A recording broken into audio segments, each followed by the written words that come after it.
Vamos a empezar a grabarla. Sí, sí. El otro día entramos en el condicionamiento clásico. Vimos el esquema general, este de aquí, y una primera hipótesis de qué tipo de asociación aprendíamos, qué cosas quedaban enlazadas en nuestra mente, una como señal, que era el estímulo que quedaba condicionado, y la otra era o bien una conducta o bien el otro estímulo incondicionado. Y quedamos que, según los experimentos de evaluación del reforzador, que en este caso eran de reforzador, ya veremos por qué, parece que la asociación que queda en nuestra mente es entre estímulos, entre la señal y la comida. Por ejemplo, esta flecha de aquí. Vimos un experimento tipo. Siempre en esta asignatura tenéis que ver que el esquema general de aprendizaje clásico y el operante, lo que hacemos es pequeñas variaciones para comprobar hipótesis, que es lo que se aprende, cómo, cuándo. Entonces, siempre veremos el esquema básico con variaciones. En este caso vimos que lo que hacía era variar la experiencia con el estímulo incondicionado, de forma que el animal se acostumbraba, le afectaba menos, por lo tanto la señal asociada a ese estímulo incondicionado, la luz, también le afectaba. Por lo tanto, probamos la asociación. Y vimos un primer tipo de condicionamiento especial, por sus características y por su frecuencia, que vamos a ver varios hoy, que era el del miedo, o la respuesta emocional condicionada. Cualquier estímulo que cause miedo produce principalmente una serie de respuestas fisiológicas y conductuales que suelen desembocar en la parálisis, ¿no? Entonces, para medir el miedo utilizábamos una medida de cuánto suprimía la conducta del animal, que le llamábamos razón de supresión. Era el grado de actividad que estaba hecho, el número de respuestas que estaba emitiendo, pongamos en el último minuto, más el número de respuestas que emiten según el minuto siguiente, y en el numerador poníamos el número de respuestas del minuto siguiente. Por lo tanto, nos salía un número que, si no había ninguna supresión, arriba quedaba 0, o sea, 1 y abajo 2, un medio, 0,5, el valor máximo de esta razón de supresión, que indicaba que no había habido efectos de condicionamiento, no había habido supresión. Y cuando se aproxima a 0, significa que ha habido supresión de la conducta cada vez mayor. Hoy vamos a ver un condicionamiento especial que se llama palpebral o del parpadeo. Se utiliza mucho. Y os fijáis, se utilizan técnicas o procedimientos con conductas muy simples, con la finalidad de aislar las variables que influyen en el aprendizaje y que no estén contaminadas. Ojalá pudiéramos medir, yo qué sé, qué tipo de material didáctico produce más aprendizaje, pero hay tantas variables ahí en ese juego que nos va a resultar muy difícil discriminar. Entonces, la investigación básica utiliza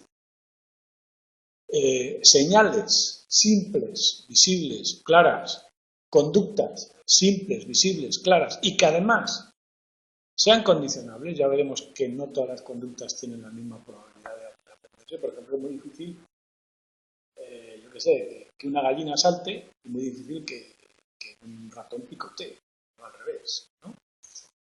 Pero bueno, el parpadeo es una de esas conductas simples que, en el caso de los conejos, que es donde se solía usar, la emiten muy pocas veces de forma espontánea, con lo cual nos permite que cada vez que la emitan decidir que ha sido, o sea, si la emiten mucho más a menudo, decidir que ha sido por efecto del condicionamiento.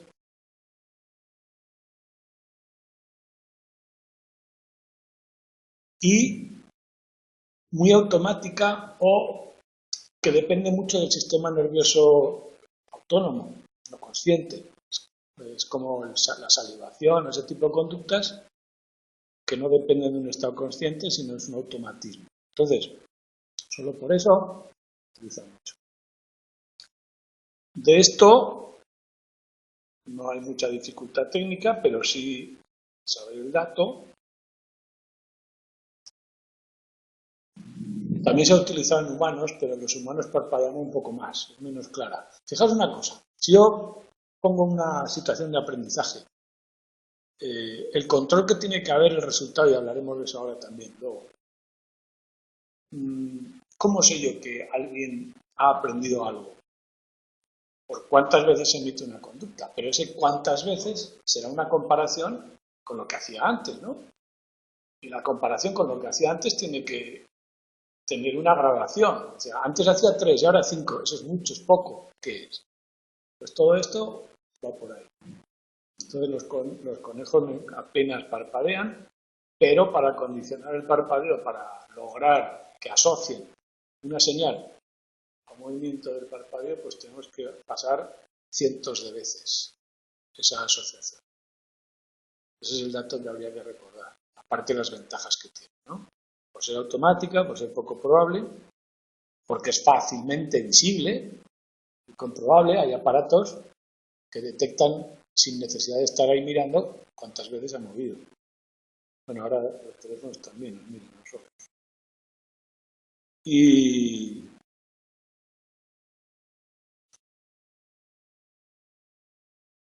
normalmente se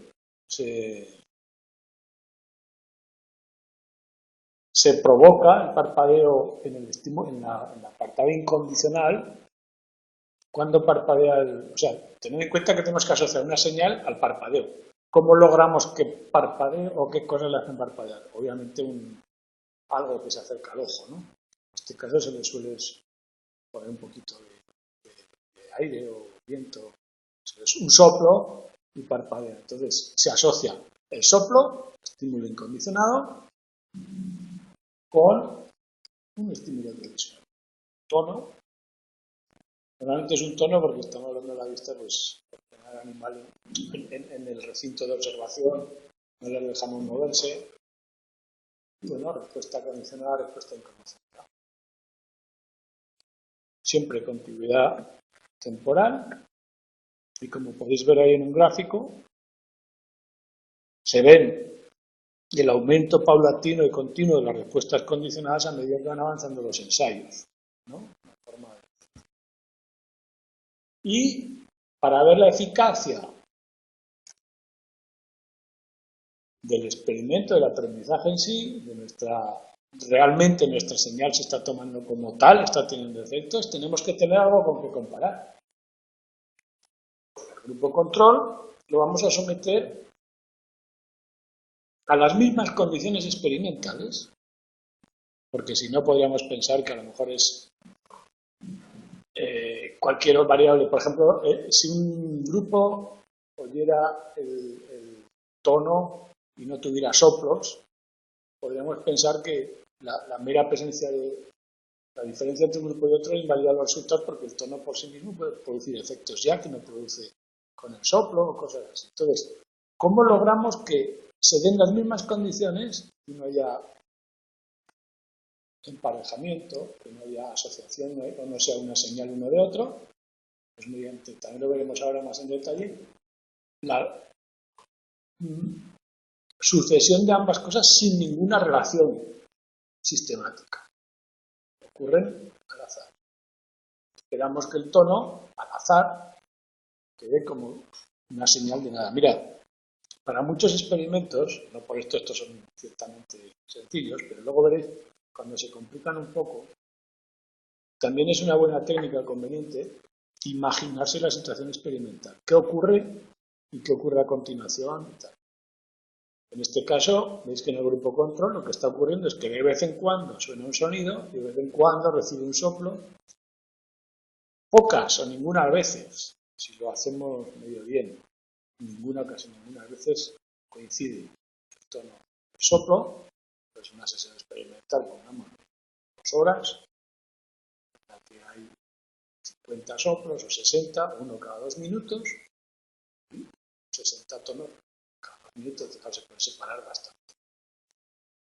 El otro que hablábamos el otro día, por ejemplo, el de devaluación del reforzador, el otro experimento.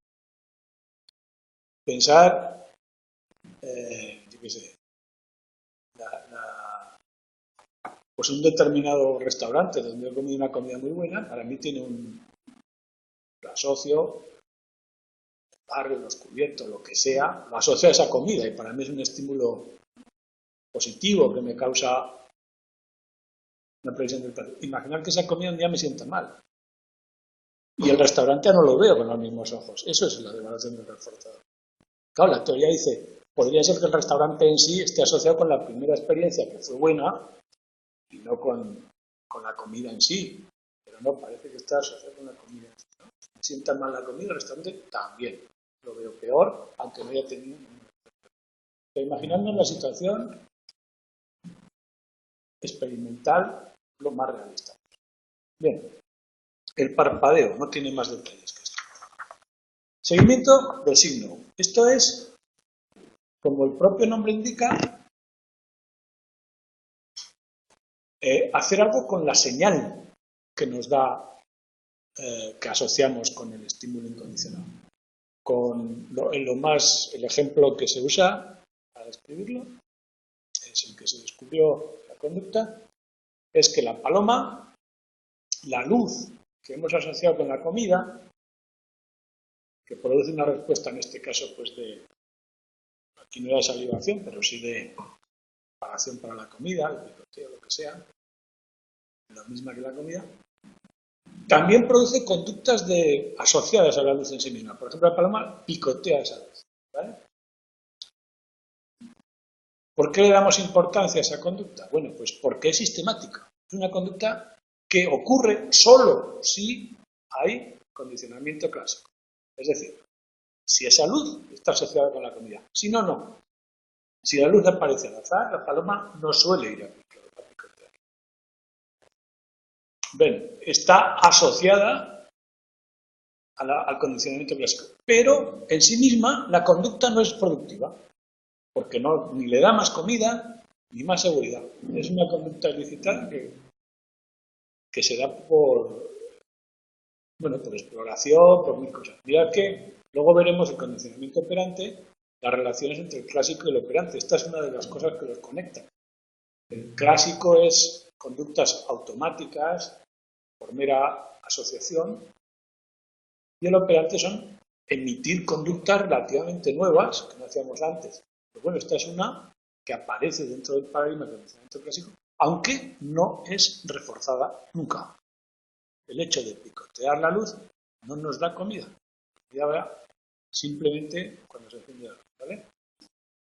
Bueno, ya veremos algunos de los fenómenos. Entonces, nos acordamos eso que se llama seguimiento del signo porque es una respuesta asociada a hacer algo con el estímulo condicionado, la luz, para aclararnos, y que no tiene consecuencias. Sin embargo, es una conducta, ya digo, que ocurre y suele ser incluso persistente, porque a veces la luz se ha puesto en la otra punta de la jaula de la habitación y lejos del comedor y aún así la paloma va, es una especie de superstición, ¿no? A picotearla, aunque se pierda la comida. Hay muchos ejemplos que funcionan. La mayoría son de este tenor. Bien.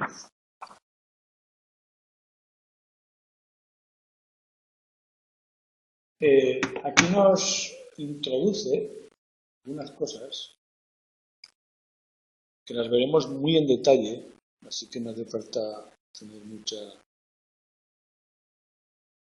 no hace falta hacer una idea intuitiva ahora porque las veremos en detalle. Pero es que el efecto de todo lo que hay alrededor en una situación de aprendizaje, llamamos contexto, no se puede ignorar, ¿no?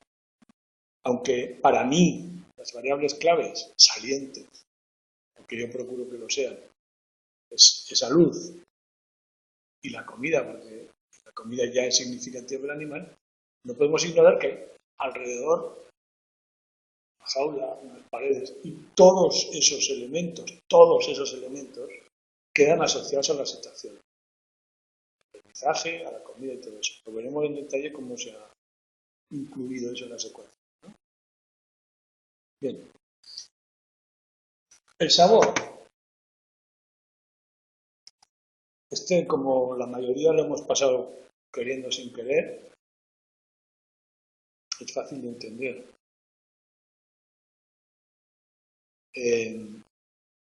Cuando una cosa te sienta mal, te produce ese sabor. Cuando un alimento te sienta mal, ese sabor te produce un malestar parecido, ¿no? Parecido al que sientes cuando la has comido. Obviamente, como hemos dicho al principio, el condicionamiento clásico es interpretar señales que nos dan más posibilidades de supervivencia, pero en este caso la posibilidad de supervivencia es obvia, ¿no?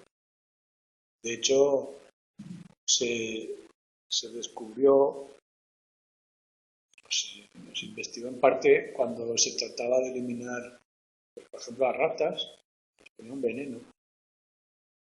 Y las ratas dejaban de comer veneno casi inmediatamente, es decir, se daban cuenta de que eso les hacía daño.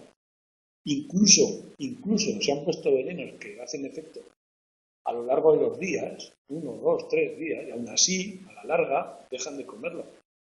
Es decir, estamos especialmente sensibilizados o preparados para asociar el malestar con el veneno. No así con el sabor, no así con el color de la comida, aunque también en algunos frutos, pero no con otros aspectos de la comida sensorial, sino con el sabor. Entonces, ese aprendizaje asociativo preprogramado se nota en que es diferente del resto en varias cosas, por lo menos en dos. Una, por ejemplo, hemos dicho que el condicionamiento de parpadeo necesita cientos de ensayos para instaurarse. El del aversivo al sabor, una sola vez que te siente mal la comida, automáticamente no puedes ver más general, pero suele ser. O sea, primero la frecuencia necesaria para obtener un condicionamiento fuerte. Y segundo, la contigüidad es muy relativa. Aquí pueden pasar hasta 2 o 3 horas, justo más o menos los periodos digestivos, ¿no? Pero igual que nosotros, hemos dicho que en 2 minutos ya no asocia una cosa con la otra, en la comida sí. Pasan entre 1 y 2 horas, seguimos asociando el sabor. El esquema es bien sencillo.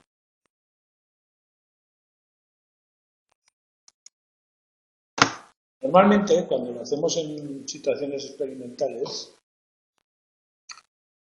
lo que se hace es administrar una droga por vía, la que sea, intravenosa, y a la vez un alimento o un sabor concreto, o bien la droga oculta en una pastilla, un sabor dulce o lo que sea. Y este es el esquema. Se da una droga que por sí misma produce malestar, estímulo incondicionado.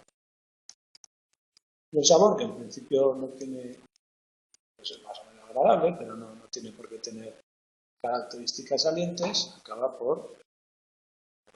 Es decir, el tipo de aprendizaje especial.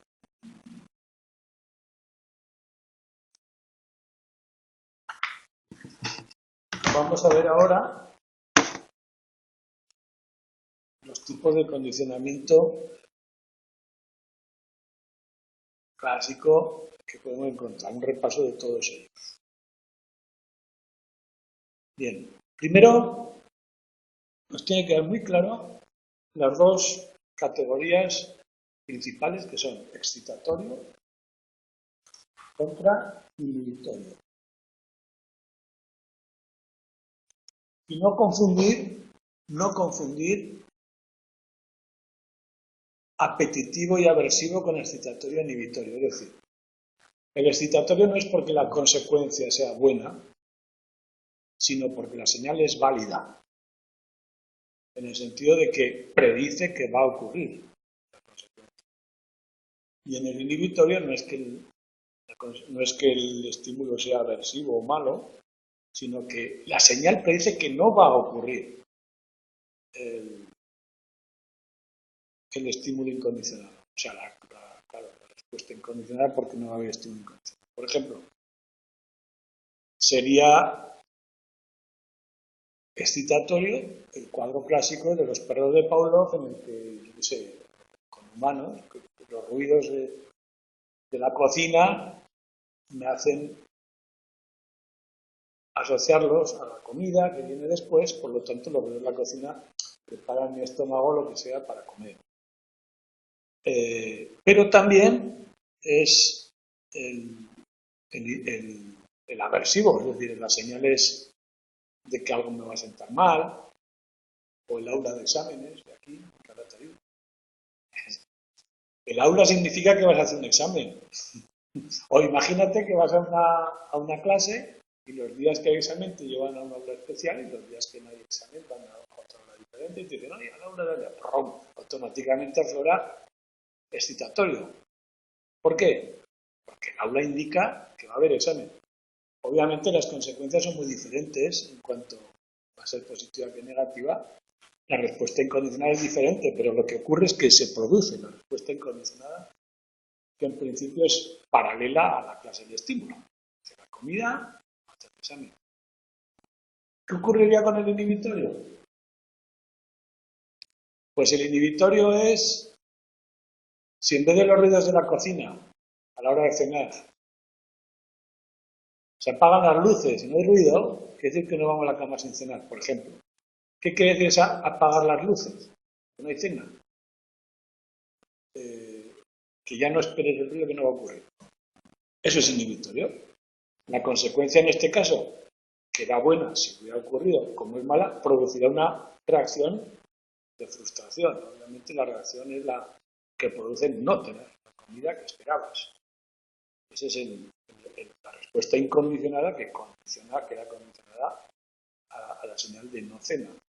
O lo contrario, o el día que vas a hacer, que piensas que puedes hacer un examen y te dicen, no, que vamos a la aula de allá, a la que no hay examen. Automáticamente el alivio es la reacción lógica porque hay una señal inhibitoria de la reacción normal que era el nervio. El alivio es la contraria.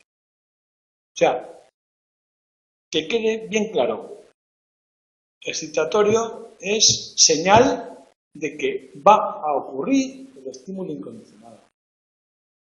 El inhibitorio, la señal de que no va a ocurrir el estímulo incondicionado. ¿De acuerdo? Daos cuenta también, un pequeño detalle, que lo veremos enseguida, y es que para que haya condicionamiento inhibitorio, tiene que haber previamente un contexto excitatorio.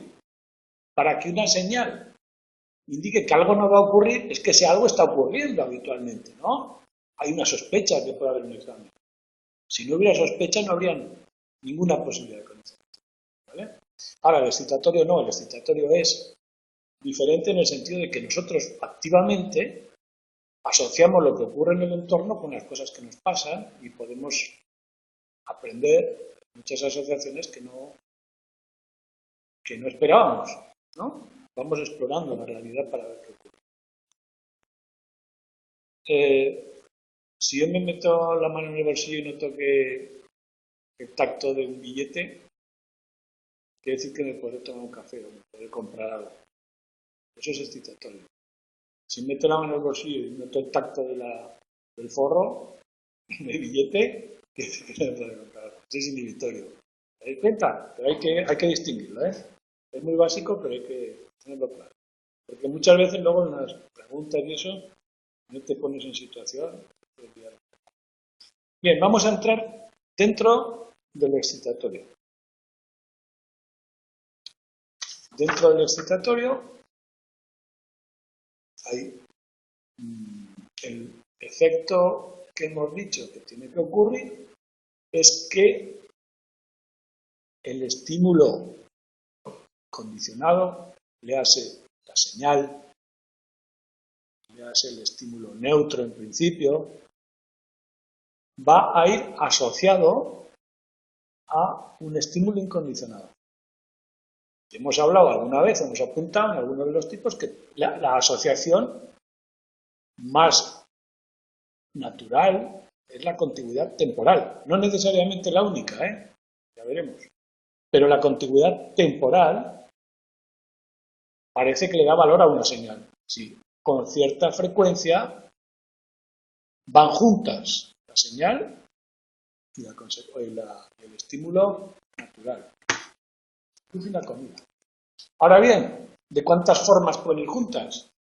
A la vez, delante uno, detrás otro, o más o menos separadas. Estos son los tipos de condicionamiento, de situaciones de condicionamiento que se han estudiado. Primero, la señal habitual es la más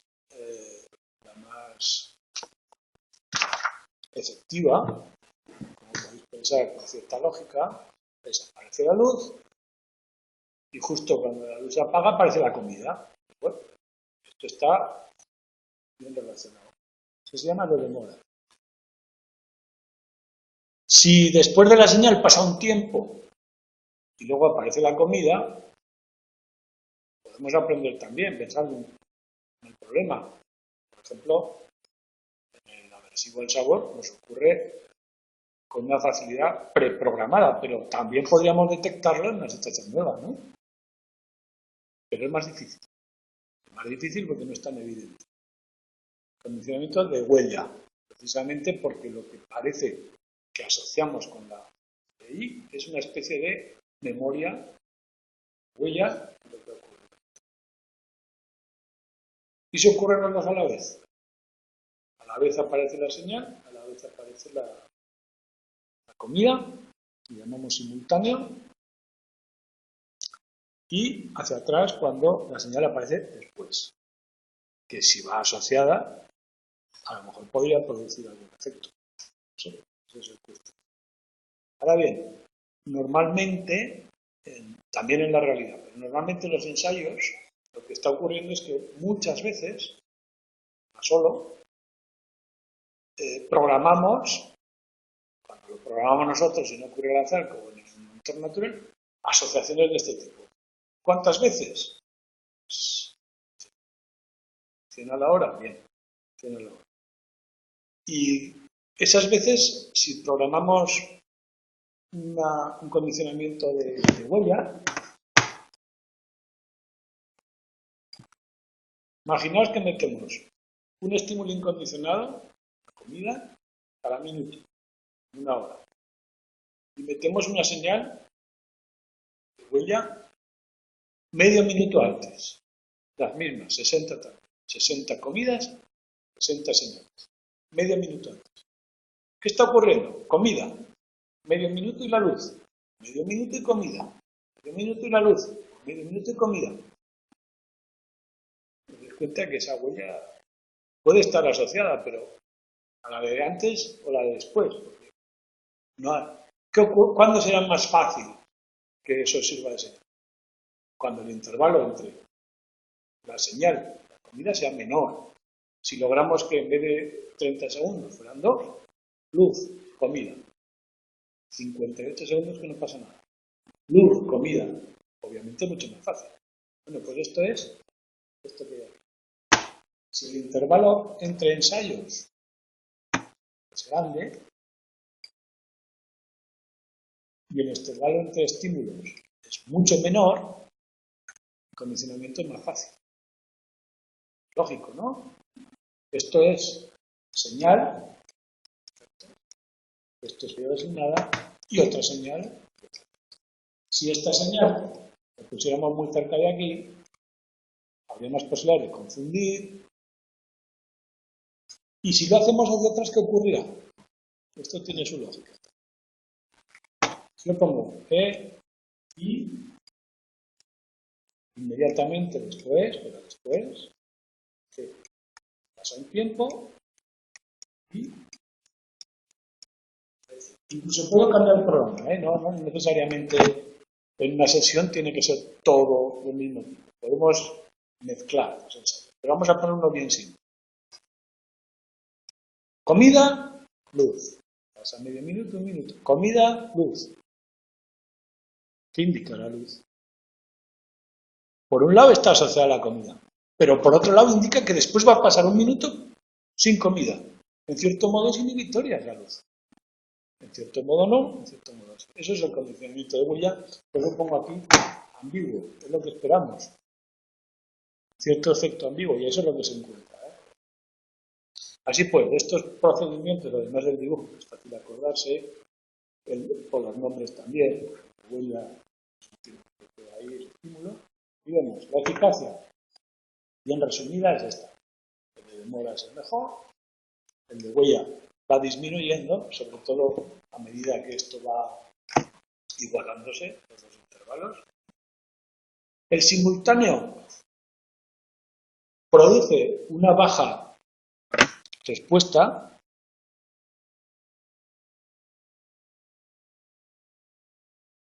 ¿Qué ocurre ahí? En este caso hay dudas, porque el hecho de que se da la señal a la vez que el estímulo incondicionado, tú no puedes saber si esa señal tiene efectos hasta que no la pruebas sola. Como siempre aparece junto al estímulo incondicionado, va a haber una respuesta. Pero no sabes si ha aprendido algo de la asociación. Entonces luego tienes que probar la señal sola, ¿no? Entonces normalmente hay poca asociación. ¿Por qué? Bueno, os adelanto algún resultado que veremos luego. Lo importante de la señal no es tanto que vaya asociada siempre a la I, sino que sea informativa. Imaginad que hay una luz que me indica que va a haber comida. Y luego, además de la luz, me pones un sonido que también indica que va a haber comida. Pero yo ya tengo una información suficiente. El sonido no hace efectos, no se condice. ¿De acuerdo? Entonces, claro, lo que se aprende aquí son cosas diferentes. Porque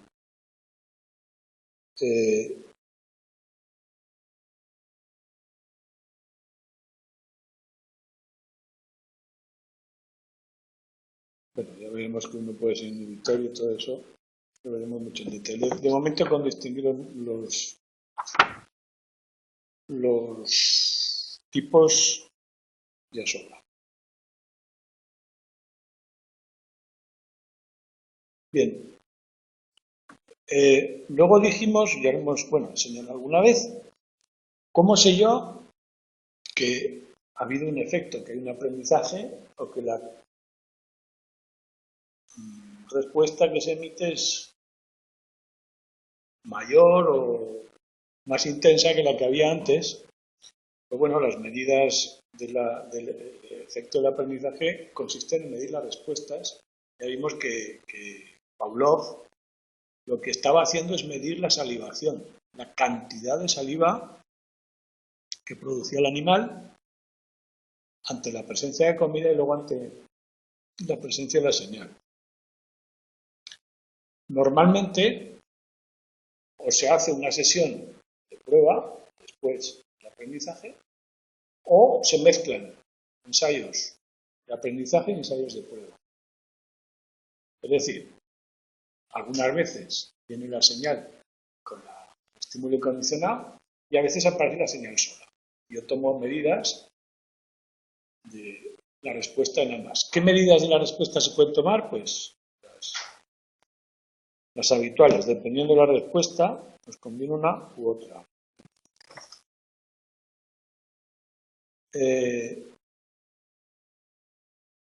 La magnitud, la cantidad, si se puede medir en unidades discretas o continuas, el grado de respuesta como la saliva, ¿no?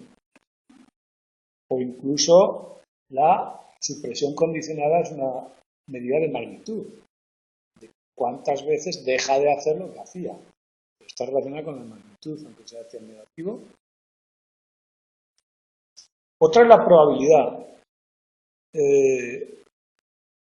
Como hemos dicho, por ejemplo, algunas conductas se emiten espontáneamente algunas veces, por ejemplo, el parpadeo. Si yo parpadeo 3 veces por minuto de forma espontánea, una media de 6 veces por minuto probablemente indica aprendizaje, ¿no? Si se dobla. O sea, la probabilidad de la respuesta aumenta. Y por último, la latencia o la rapidez. La rapidez con la que se responde. ¿Por qué? Porque a medida que la respuesta, la señal es efectiva, la respuesta se parece cada vez más a la respuesta natural. La respuesta natural suele ser inmediata, rápida, incondicional, a medida que se parece. En cualquiera de ellos. Vale, y un pequeño matiz técnico que a lo mejor, no sé si lo habéis mirado o no, os puede parecer más o menos confuso, pero la idea también es lo que hemos dicho antes. Si en un condicionamiento simultáneo siempre hay respuesta, porque siempre hay estímulo incondicionado, tengo que hacer algunos ensayos en los que aparezca sola la señal, a ver si hay respuesta. Eso es una pequeña complicación, porque primero estoy enseñando cuántas veces tiene que ocurrir la asociación para que anime. Pues bueno, tengo que probarlo, tengo que soltar la luz sola. ¿Cómo sé que esa respuesta que me da en un momento dado, sin la comida, sin incondicional, es fruto del aprendizaje o no? Puede ser que haya respuestas espontáneas o no. Por ejemplo, conocemos algunas conductas que nos pueden confundir. Por ejemplo, la aversión a los sabores nuevos. Si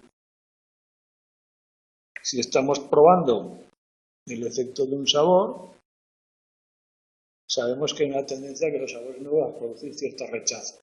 ¿No? Entonces, ese rechazo nos puede parecer aprendido cuando en realidad es fruto de una preparación especial, ¿no? de una precaución que tenemos programada. Y el otro es la sensibilización.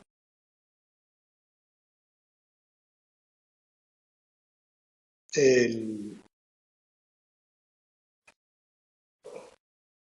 hecho de que sometamos, por ejemplo, a un animal a unas descargas para producirle miedo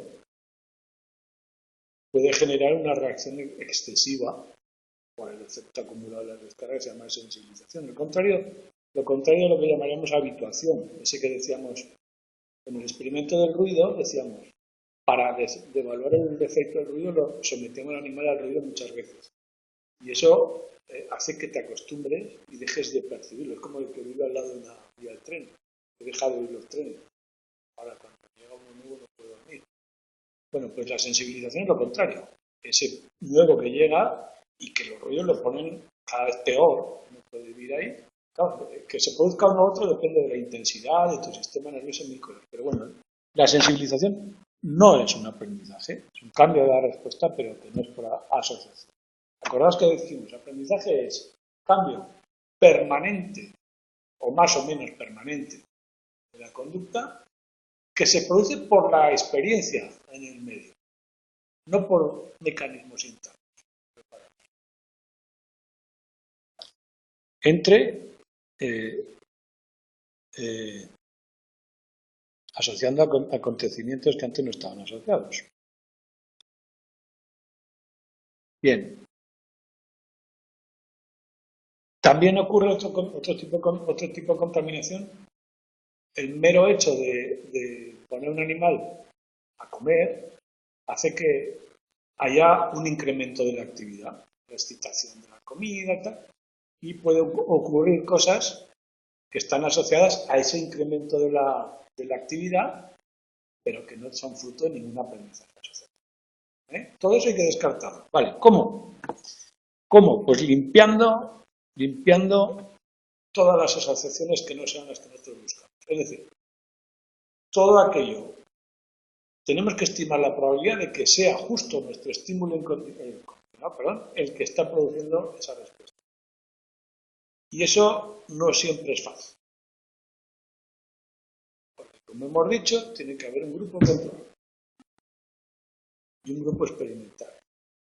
Si yo pongo unas ratas en una habitación, les pongo una señal e inmediatamente reaccionan a la señal con una conducta determinada, pongamos que olisquean o se ponen de pie, lo que sea, y yo digo, es porque les pongo la comida después, lo han aprendido, y pongo otro grupo de ratas en una habitación donde no hay comida y también acaban olisqueando ante la misma señal, no ha habido aprendizaje. Entonces tengo que lograr unas condiciones equivalentes y diferencias de conducta entre los dos. Lo mejor es hacer sesiones con los mismos estímulos, como hemos dicho antes, solo que no emparejados. En el sentido de que la probabilidad de que uno vaya detrás de otro es nula. No hay ninguna asociación. A veces irán juntos. Si hago un control aleatorio, a veces ocurre que justo después de la señal de una comida, pero muchas otras veces será que no. Está ahí bien, ¿no? El control aleatorio sería el grupo control. Tienen las mismas señales, los mismos estímulos. Si la comida produce una conducta extraña, la producirán los dos, lo cual queda relegada. La sensibilización lo mismo, porque si están especialmente sensibles al ruido, los dos lo sufrirán, por lo tanto les producirá los mismos efectos, solo que en un grupo la señal es efectiva y en el otro no lo es. Hasta ahí bien.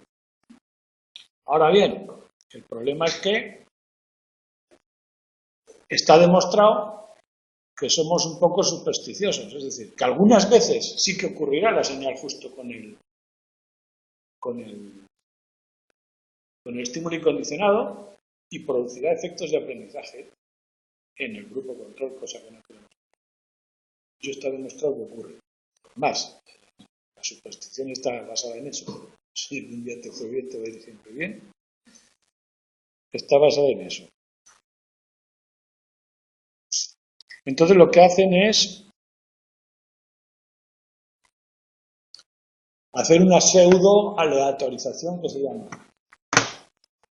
Es decir, procuramos que sea lo más aleatorio posible y evitamos, dentro de lo más aleatorio posible, que haya una asociación directa entre EC y EI en el grupo control. Bueno, luego también en la práctica se puede graduar esto, ¿no? Por ejemplo, en experimentos avanzados se puede hacer que la probabilidad, la efectividad de la señal, variarla en porcentaje. En un grupo va al 100%, siempre va justo después, justo antes, en otro grupo al 50% a veces sí, en otro el 25% y en otro 0.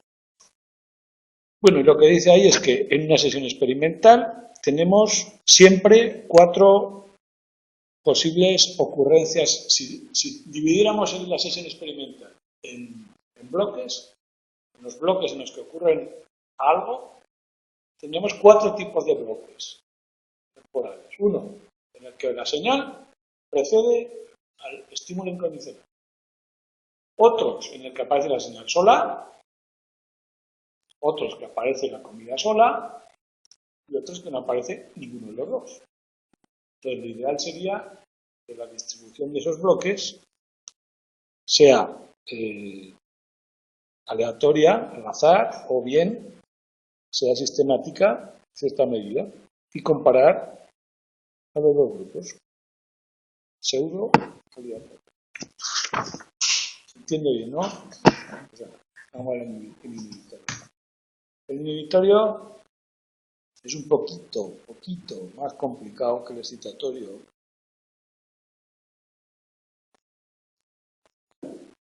Por la cuestión de que tiene que haber una situación previa de condicionamiento excitatorio. Si yo vivo, vamos a ir a los orígenes de nuestros sistemas de aprendizaje, si yo vivo en un bosque peligroso, donde hay oportunidades de comida y también amenazas, más o menos continuas, más o menos frecuentes, sería importante poder distinguir cuándo no va a haber una amenaza o cuándo no hay oportunidad de comida, por ejemplo. Es un aprendizaje útil, ¿no? Pero este es el aprendizaje, condicionamiento clásico inhibitorio. Sobre todo de las amenazas, ¿no? Nos interesa, de cara a la seguridad, predecir la ausencia de estímulos aversivos.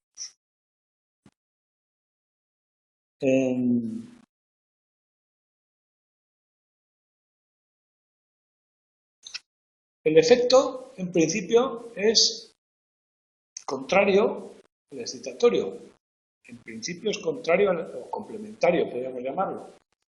Si yo tengo una amenaza, la señal es alerta, miedo, ¿no? Si hay una señal de no amenaza, la reacción será alivio, relajamiento, lo que sea.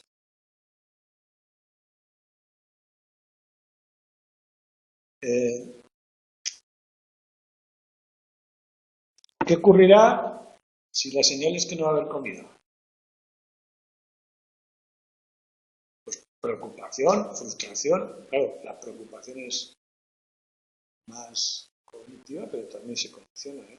Cuando nos venden un coche con el procedimiento de condicionamiento clásico, a veces no te dicen, ¿cómo era este? Te vas a sentir como te gusta, ¿no? A veces te dicen, ¿cómo una persona como usted no va a tener un coche como este? Dice, ¿cómo puedes prescindir de esto? Si eso, o sea, esa frustración de no haber tenido un Mercedes a los 40 años, ¿no? Eso tiene... Bueno, pues utilizan también esa técnica, ¿no? En principio es lo contrario y tiene que haber un EI relativamente frecuente en el contexto. No hay efectividad ni se puede dar el aprendizaje de lo contrario. Tiene que ocurrir algo para que la señal de no sea efectiva. Bien. El procedimiento el primero, que lo describió también de Pavlov,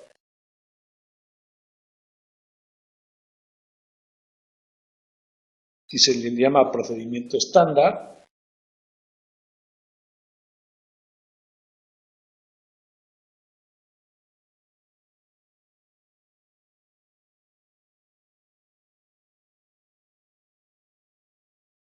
Y lo que hacemos es emparejar primero el ensayo habitual del condicionamiento clásico, estímulo,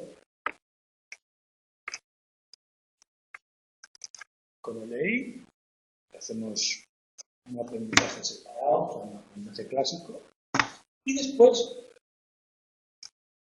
ese mismo estímulo condicionado lo asociamos con otro, neutro, pero cuando aparece con el otro no va a haber consecuencia. El estímulo condicionado, que vamos a llamar ahora más excitatorio, ensayo excitatorio, el que es señal excitatoria, el más, que en principio se ha creado un contexto excitatorio y hay una señal válida, lo que hacemos es asociar esa señal con otra que convierte la situación en no ocurrencia de ley. Pues ocurre que después del entrenamiento el estímulo condicional excitatorio lo vamos asociando al inhibitorio, y el inhibitorio cuando ocurre suprime la respuesta, mientras que el otro se va debilitando poco a poco en ese contexto. ¿Vale?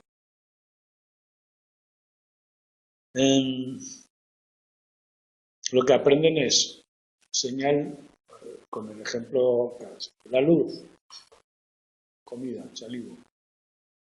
La luz más el sonido, no hay comida. Voy dejando saliva. Cada vez que la luz apaga con el sonido, cada vez menos, ¿no? Bien. Segundo sistema, el probabilístico, el diferencial. Bueno, ya aquí tengo el probabilístico. Lo que ocurre es que de vez en cuando se mezclan ensayos de EC más EI y EC menos sin EI. Esta vez no asociamos el EC más y el EC menos, sino que las veces que aparece la luz, o siempre o más veces aparece la comida que cuando aparece el sonido, que nunca o menos veces aparece la comida. Y se va creando una respuesta ante el EC más y una no respuesta ante el EC menos y adquiere ese valor predictivo de la no comida. ¿Por qué nos complicamos la vida? Por eso, para crear un ambiente excitatorio. Está un EC más que aprecia la comida. Tenemos que dar una señal que no la aprecie y lo que hacemos es mezclarlas. En este caso, mediante la probabilidad diferencial, ¿no? Diferenciamos uno de otro por lo que ocurre a continuación.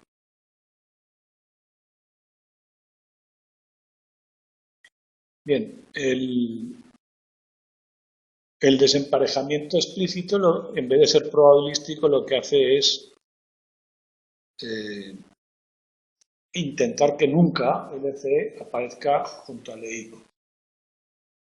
Lo que hacemos es darle una probabilidad cero al EC menos, pero vamos, son técnicas que dependiendo del objetivo, pues nos interesa que sea mayor o menor la asociación.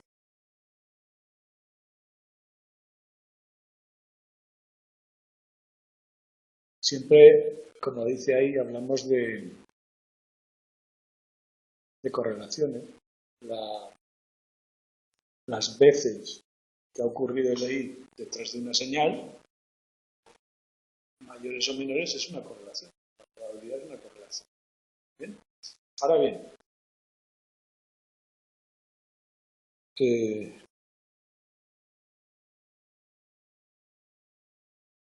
bueno, también señala cosas bastante evidentes, ¿no? Que en el de demora, como hemos nombrado, si la demora es muy larga, el EC es una señal de un periodo en el que no va a ocurrir nada.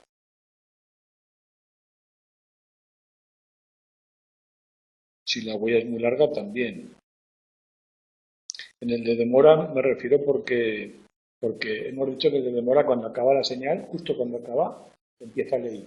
Pero imaginar que la señal dura un minuto. O sea, la luz se enciende y se apaga cuando empieza la comida. Es como que a más tiempo esté la luz, cuando se enciende la luz sabemos que va a pasar un minuto y que no va a haber comida. Ese periodo tan largo puede ser inhibitorio. Y el de huella, evidentemente, también. Vamos a ver.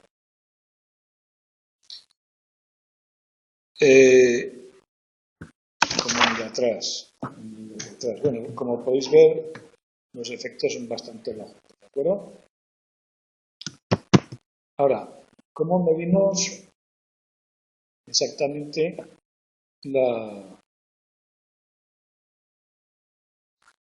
una respuesta que hemos dicho que en teoría es la contraria de la excitatoria? ¿Cómo mido yo la frustración de que no va a haber comida? La salivación es fácil de medir, la frustración. La no salivación, ¿cómo se mide?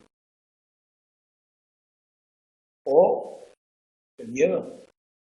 Si hay una actividad X, hay una paralización con el miedo, la inhibición, que es que se mantiene la actividad, pero ¿cómo sé que ha aprendido algo? Sigue haciendo lo que hacía antes.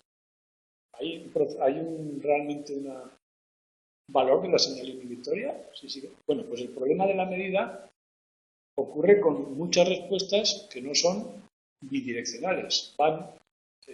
Está en movimiento habitual y la supresión de respuesta no podemos decir hay un menos, o sea, no aumenta la actividad. Igual que la salivación. La frustración por la falta de comida, no hay una salivación negativa. ¿De acuerdo? No son respuestas que tengan un positivo y un negativo, un reflejo obvio, entonces no se pueden medir directamente. Sí en las respuestas bidireccionales. Por ejemplo, no sé si es cierto o no, pero voy a decir ritmo cardíaco. Voy a decir. Normalmente, la respuesta de excitación ante el miedo produce un aumento del ritmo cardíaco y la respuesta de relajación y la tranquilidad produce una disminución por debajo de la que llamaríamos línea base, de la tasa cardíaca normal, en un estado de miedo, aumenta los latidos, en estado de relajación, disminuye. Ahí podríamos tener un efecto inhibitorio directo.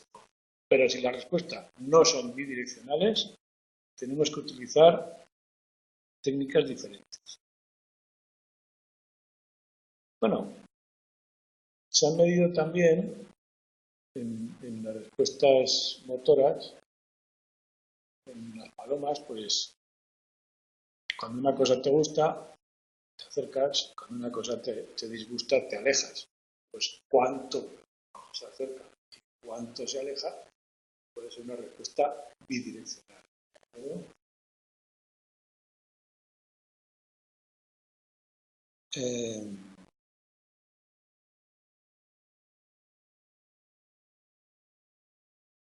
Las no bidireccionales. Tenemos dos tipos de pruebas que las veremos en el próximo día en detalle. Lo que hacemos es generar una situación en la que, en principio, hay dos señales diferentes.